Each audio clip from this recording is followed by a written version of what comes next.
Today, I'm gonna show you guys the world's fastest 99 overalls method to wrap up as designed by me, JR, and Louis. This is the fastest method there is to gain rep in 2K19 guaranteed. Now, but for those of you who are still struggling with grinding up your character, you can actually get JR himself to grind it up for you. You can at JRWang1 on Twitter for the best and most trusted grinding service out there. Just DM him and he will set you up, alright? Now, the results from this method is staggering. If you look at the statistics there, even if they're Chinese, you can probably tell in 14 minutes, JR was able to score 83 points, shooting 27 3-pointers with my method. And the craziest part is, using this method, you can actually, it works because the method allows you to get 2 team takeovers per quarter. Yes, 2. So you can see here, JR got his first team takeover at 7:47 mark of the first quarter, and here at the 1 minute mark of the first quarter, he gets it again. 2 team takeovers in 1 quarter. That's why this method is insane. The method can actually average up to 5,000 my points per minute. I know you see there he only made 70k, but he made that 70k in 14 minutes. That's 5,000 my points a minute. So this method works for all sharpshooter builds, but it's best for the power forward shot creating sharp build. But as long as you have sharp in your build, this will work with a little bit of tweak in different positions. Now, here's the step-by-step breakdown of the method. You can see JR there wearing number 9 for the Lakers. You want to call for the ball immediately because you must start the play with the ball every time. The method is related to a play. So you bring it up and then you call this play fist 4 out spread, but you gotta make sure though, as you call this play, you are the screener. You can set this up in your own play setup. Just set it up so you have to play as the screener. Now you bring the ball to the middle or the side. In this case, JR brought it to the side, and you pass it to the PG. When you pass it, make sure both players are outside of the 3-point line. After you pass it, slowly walk towards the blue dot to trigger the ball screen. You don't have to touch it. You're just gonna get close. You see, it's already triggered. Once it's triggered, you come back. Don't rush the screen. Set it so the handler can drive baseline. Set it once again outside of the 3-point line. As you can see, JR is not rushing it. He sets it, allows the handler to attack that way. Now, this is the key. Don't fade. Simply hold the screen and then take 1 step back into limitless range.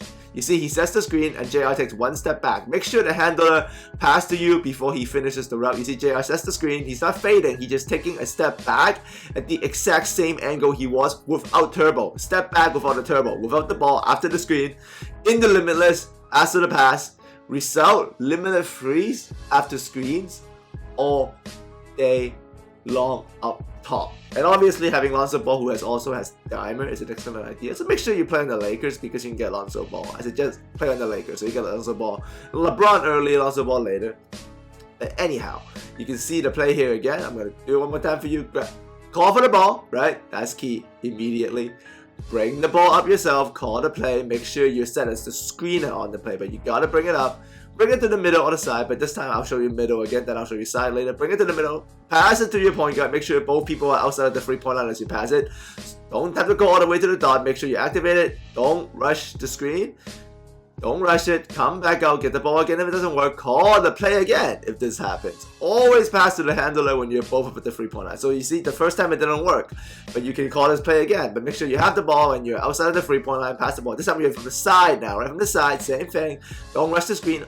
As you see the defender hit your screen, then just back up. Back up as he gets over or under, or if he makes contact with your JR, it's not fading. He's just backing up without turbo into limitless. You gotta be able to do this backup. The key to the entire method is that backup step. And that takes some stick skills and a lot of touch. Get used to that and you'll find tons and tons of success. Same thing here again. Call for the ball at the beginning. This time JR is gonna do it from the side, as you can see. Call for the play as the screener. Both outside the 3-point line. Don't rush any of this. You have to be both outside the 3-point line. Then give it to Lonzo. Walk towards the circle. Don't rush the screen. Don't hold circle until you are close enough to set the screen, because the moment you hold circle, the handler is going to go. So make sure you're right near by the defender, then hold circle. Also very important, alright? Don't rush the circle. You pretty much can only hold the screen once in this. Keep the defender back up. You see JR, no turbo there. It's a very simple backup. Bang, another limitless free. Alright? Now, like I said, it's also okay to bring the ball to the side. See, this time I bring it to the side, not the middle. Same thing. Side and middle, whatever you want. But you gotta, ideally protect the ball. Pass it to the point guard. Make sure he's outside of the 3-point line before you pass it. If he's inside, it won't work. That is also an essential part of this. You want to make it as efficient as possible. Don't hold circle till you're ready to screen. Touch the thing. Don't hold circle, don't hold circle, don't hold it. Get into the angle. Make sure you'll be able to clip the defender. Be very close to the defender. Don't fade. Slowly back into limitless. Call for the ball. No turbo, no fading. It's a slow walk back into limitless range. Find your range. Now 5 mix with this method will get you team takeover. Alright, and you saw how efficient this method has been. JR pretty much hit almost every single one of them. And here you can see he's 1 free away from team takeover. He hits it, backs up, ran a little bit, but it's a straight line, not a fade, not going to the left, not going to the right, straight line back out. He gets team takeover only in about 4 minutes of game, 4 minutes-ish of gameplay in the first quarter. And once you are in team takeover, you do a different method. Don't call a play, because when you're in team takeover, you control everybody. So just call a simple ball screen up top, run a super high ball screen as you control the point guard yourself. Make sure you don't defend when you're in team takeover to save time, because you're essentially going to trade 2s for frees and you're going to win. You're going to hit 90% of these frees, because in team takeover, Lonzo's got a diamond buff, you have shooting, but it's not a play, right? You're just going to run this side super high pick and fade, and you're going to pass it to the shooter immediately so he doesn't actually really fade. You just give it to him after the screen is being hit. And once again, you can see on defense, don't do it. I'm showing you the entire takeover bar here, so you can just see how to do it. So you're controlling everybody when you're in takeover. Call for that pick, hold the fade, just shoot it. The moment he runs past the screen, just give it to him. Even if it's slightly contested, it's gonna go in, because you have dimer buff, you have a limitless buff, you have catch and shoot buff, because you're in team takeover. And if you look at the team takeover bar right now, it's barely gone down, and JR already hit like 3 frees. That's why this method is insane. Once you get to this point, I mean, it's just Rain City. There's another one, and this seems crazy, but this is really happening. So do not defend. Now obviously, as you were initially doing this with a lower rated character, the rate of these shots going in is not going to be that high. I think at this point JR was doing this at 98 or 97, I can't remember. But the point is, you're going to get the look. Now, statistically, how much are you going to shoot? Well, that depends on your release and, you know, your rate, your guys overall. But it doesn't really matter, because if you're like a 90-something overall, like 70% of these shots are going to go down. And I mean, look at the team takeover, but it has barely gone down, and this works every time. Same thing again, pick and fade up top at this exact angle. Don't let him fade. The moment you hit the screen and he kind of just turns, pass it. Any kind of fading, the defense AI can actually stop it. And obviously this is on Hall of Fame, so Hall of Fame will get crushed, doesn't matter. The key is to not have the guy fade and just get the ball to him really early. Watch again, super high, side pick and fade, screen to the one middle, drive towards the middle, pass instantaneously. And you're going to be at that kind of high range, because the higher you are, the less the defense, you know, defend it. Watch it closely again. Call for the ball. You're the point guard yourself, because you're in team takeover. You control everyone. Get it just above here. Call for the pick and fade. Hit the screen. Pass. He's in limitless, and he's going to hit it. JR hit every single free in team takeover. And we still have the damn bar, and it's 5 minutes to go. So at this point, the team takeover, this is the last leg of the team takeover, as you can see. If you look at it right up top, Chinese or not, I mean, you guys know. So last shot from team takeover, and JR was still able to hit it. So he hit every single free in that team takeover for about 3.5 minutes-ish.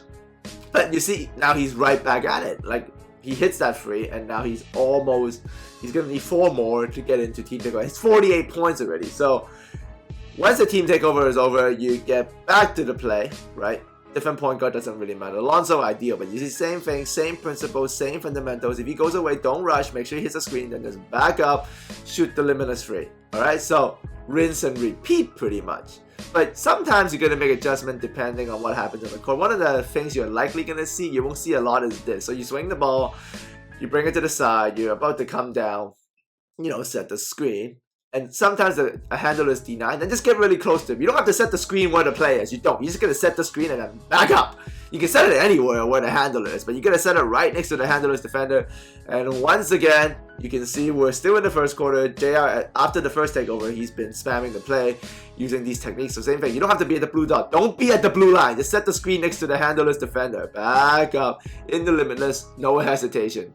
Let it fly. And right again, we're still in the first quarter with 1 minute left, and JR is back in the team takeover again, this time at 60 points. This is insane. So obviously, you know what to do. Activate it, control both people, be on the right side, really just right after the half-court line, do it. So it's a very high, like a super high screen pick and fade. Make sure you're going middle, the screen is sending in middle, the handler is going in middle. The moment they hit the screen, 1 dribble, 2 dribble, pass. If it doesn't work, get back, do it again. Is it gonna happen? It doesn't work, of course, so you just do it again. Same spot, same thing. 1 dribble, 2 dribble, pass. Do not do more than 2 dribbles as you're doing that. If you do more than 2 dribbles, it's not gonna work. 2 dribbles, bang, pass, call it a day. And at this point, we're in the second quarter. JR finished his second takeover, and at this point, foul.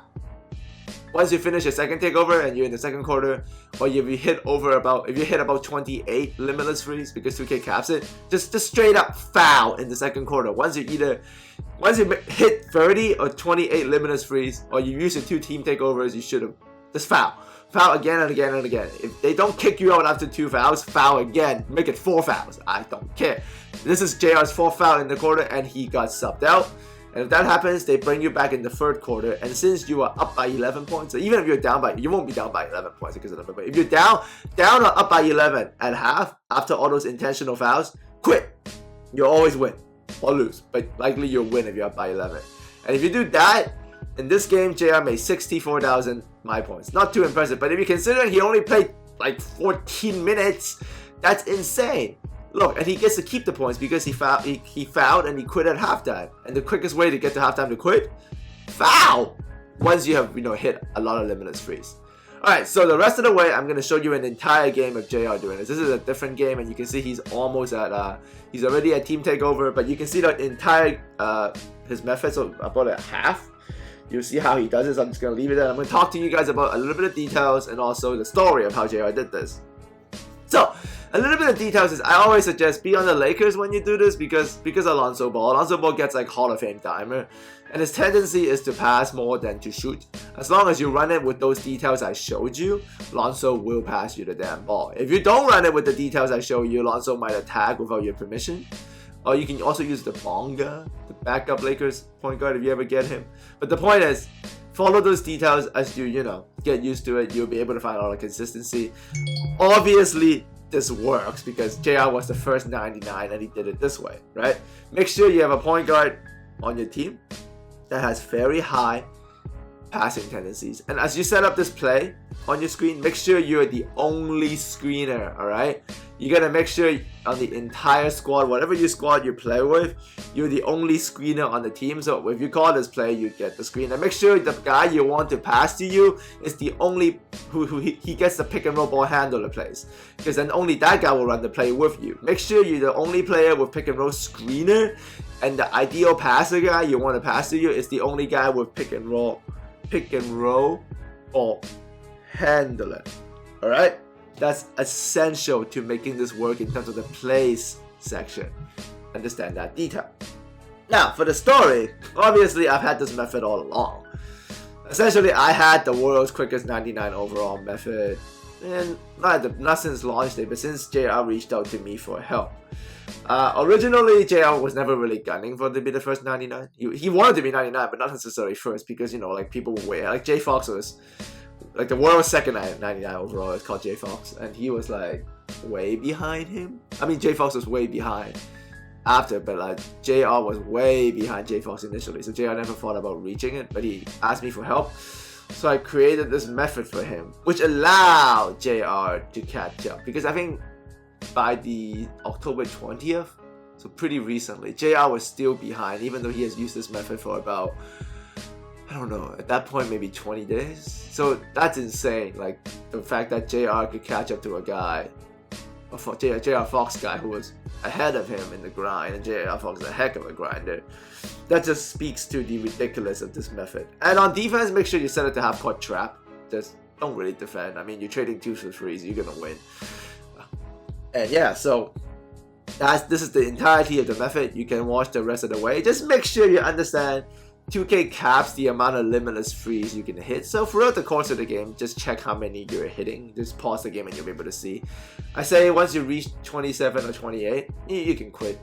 And obviously, I showed you the best way to quit. You don't want to actually play the rest of the half. Just literally quit. Foul out. I mean, or for 4 fouls. Foul till they sub you out. And you want to quit because, yeah, like I said, 2K caps the amount of limitless freeze you can hit. And once you've hit the amount of limitless freeze, there's no point on quitting because this method is so efficient of getting you limitless freeze. And the more you quit, you're going to get more team grade bonus or like skill difficulty buffs. So this is the method. This is how the world's first 99 overall in 2K19 came to be. This is how he was able to catch up the original first overall and get past him and become the first like in this year, which is quite the accomplishment, quite insane. And it's obvious and it's great that I had the method, so I'm actually kind of proud of that, because when you're doing these kind of my career grinds, the key is the method and the, you know, the intensity of being able to do this for, I don't know, 10 hours a day at least. And I don't have time for that. You guys know, like, I have this channel to work on. I'm a scout for the 2K League. But I wanted to participate. Actually, technically, I wanted to compete in this too. So I tried to compete by creating a method that beats everybody else's method with a certain build. And I did. So I'm kind of proud that I was also able to beat J Fox with the method. But obviously, JR helped. Louis Supreme also helped. And JR is the one that did all the work. Like, he gets 98% of the credit. I'll take 1% for the method. I mean, he gets 98% of the credit because he literally played 10 hours a day to do this. More than 10 hours a day. To catch up to J Fox, pass him, and become the first 99 overall. Quite the journey, quite the story. But here is the method, as I promised you guys. And for those of you who are wondering, oh, how do I do this as a guard? Well, there's another way. It's almost the same. You can run the play and such, but I'll show you guys. If you want to see that, just leave it in the comment section. If a lot of people want to do that, I'll show you the other way to do this. Obviously, because I couldn't show this to you right now because JR's guy is not a guard. Like, I have to get the guard ready, and then I can show you with the guard guy. If you want to see how to do this with a guard or a wing, I can do that for you too. But you just running the play at the same thing. Just a little bit of minus tweaking. You probably figure it out on your own, but I can do the video when I have to get that guy ready. Alright? So, if you enjoyed this, add a like, and as always, thanks for coming by. You can watch the rest of the way yourself, so you can just see that every detail of the method in flow at the pace of the game. You can see how JR does it. And yeah, I'll see all of you next time.